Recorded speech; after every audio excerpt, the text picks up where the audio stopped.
It's the 10 crack commandments. Why? You can't tell me nothing about this coke. Can't tell me nothing about this crack, this weed, my hustling niggas.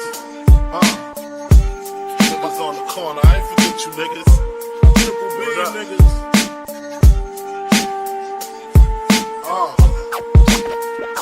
I've been in this game for years.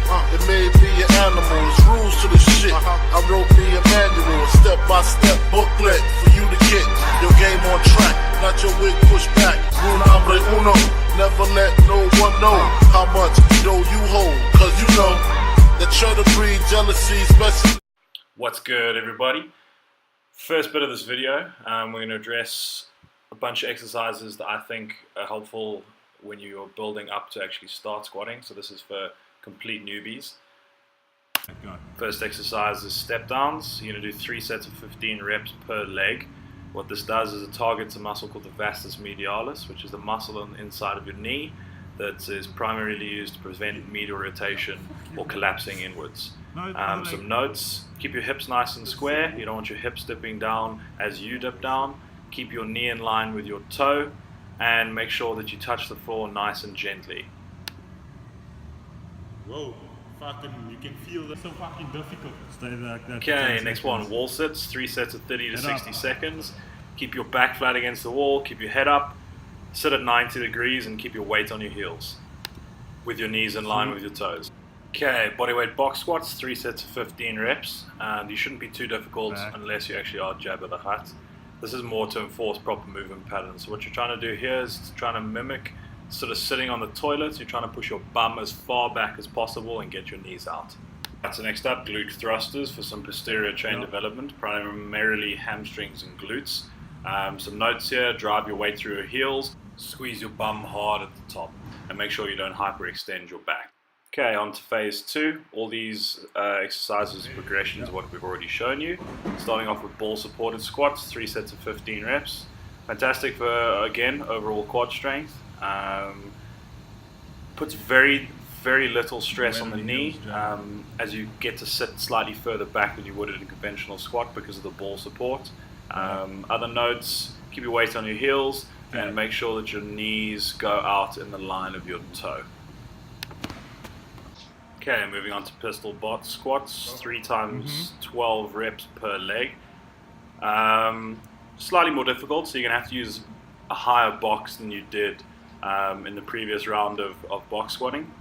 Again, make sure your knee stays in line with your toe, keep your weight on your heel, keep your posture up, and what you're trying to look for here is a telltale factor to whether you should actually continue squatting or whether you should progress further. You should be able to keep your knee still.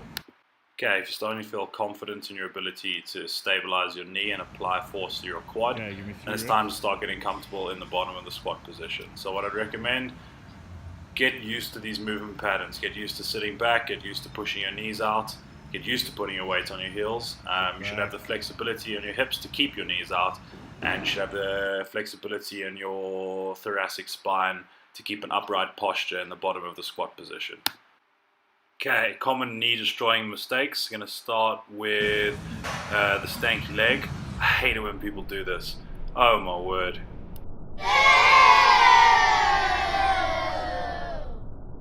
So just put your ligaments of your knee in an absolutely horrendous position, especially considering the point in the squat that you're in. You're putting all the force on them. And here's Jay doing it properly, doing it for the children.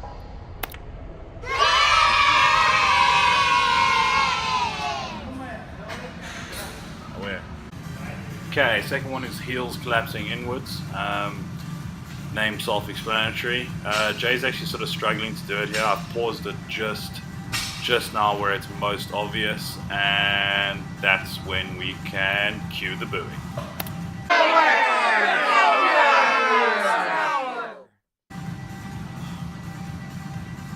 Okay. Normal squat now. Yeah, your calves look fantastic, so that's serious. Yeah. Okay, this can be nicely remedied by imagining one of 2 things. One, you're going to keep your weight on your heels. Second thing, you're going to imagine pushing your heels out, like you're spreading the floor underneath you. This is going to engage your glutes, and it's going to help your heels and your knees stay where they need to be. Okay, so this is one of the major problems that you see that's wrong with people's squats. It involves sort of breaking at the knees first instead of breaking at the hips. What I mean by this is that you lean forward into bent knees before you've gotten your bum back. This results in putting your knee in a very strenuous position ahead of your toes. So here Jay is performing it properly. If you notice here, you see the initial movement, his bum is shot back further than his knees. Gets him down into a nice position, his weight's on his heels, his knees are out, his posture is nice and upright, and he's taken a lot of that stress off the knee. And that's it for this video. Thanks for watching. Instagram, Facebook, like and subscribe on the channel. Till next time.